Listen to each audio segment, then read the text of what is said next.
देखो आगे टॉपिक है हमारे पास equation of plane passes through 3 given points. 3 point से पास होने वाला एक ही प्लेन हो सकता है। अगर एक पॉइंट से पास होने वाले प्लेन की बात करें तो infinite plane. Infinite plane passes through 1 point. Infinite plane passes through 1 point. ऐसे ही infinite plane passes through 2 point. only one plane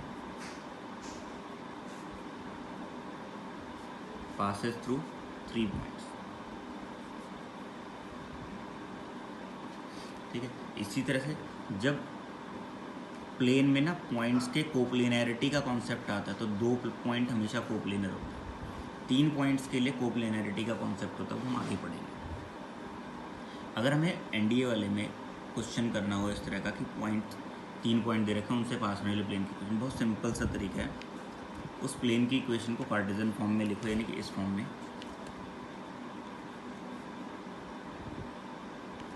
और उस पॉइंट को सेटिस्फाई करो। कोई भी अगर एक इक्वेशन तीनों पॉइंट को सेटिस्फाई कराती है तो वो टिक कर देना। ठीक है, तो इसे करने का तो बस यही तरीका रखना तुम्हारे लिए। अब एंगल बिटवीन 2 प्लेन्स की बात करें। देखो ये एक प्लेन है P1 और एक प्लेन है ये P2। इस पे एक कोई लाइन होगी और इस पे कोई लाइन, इनके बीच में जो एंगल है थीटा। ये एक n वेक्टर होगा, n1 वेक्टर, और ये एक n2 वेक्टर। ठीक, ये थीटा है, ये 90 है, ये 90, तो पक्का ये 90 माइनस थीटा हो जाएगा, है ना। और 2 वेक्टर्स के बीच में एंगल, ये n1 और ये n2, हम कैसे निकालते थे, cos 90 minus theta n1 dot n2 upon modulus of n modulus of n2। ठीक है, तो जब एंगल बिटवीन 2 प्लेन आता है ना, तो वैसे लिखा जाता है sine theta is equals to n1 dot n2 upon modulus of n and modulus of n। और इसके पीछे रीज़न क्या है ये।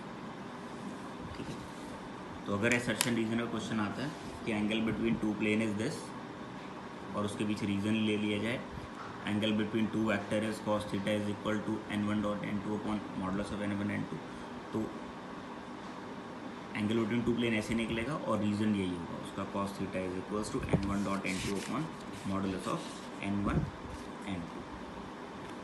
अब मान लो हम कह जाओ find the plane passes through a given point and perpendicular to 2 given plane। देखो, find a plane passes through a point and perpendicular to 2 given planes।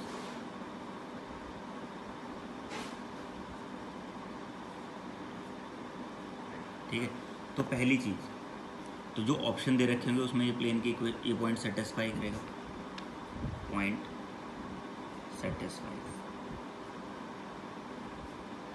The option.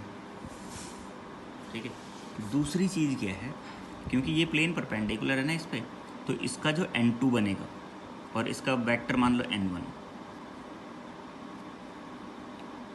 n1 dot n2 कितना आएगा, 0 आएगा। ठीक है, और तीसरी कंडीशन क्या होगी, n1 डॉट n3 क्या आएगा, वो भी 0 आएगा। ठीक है, तो तुम्हें पूरा सॉल्व करने की ज़रूरत नहीं है।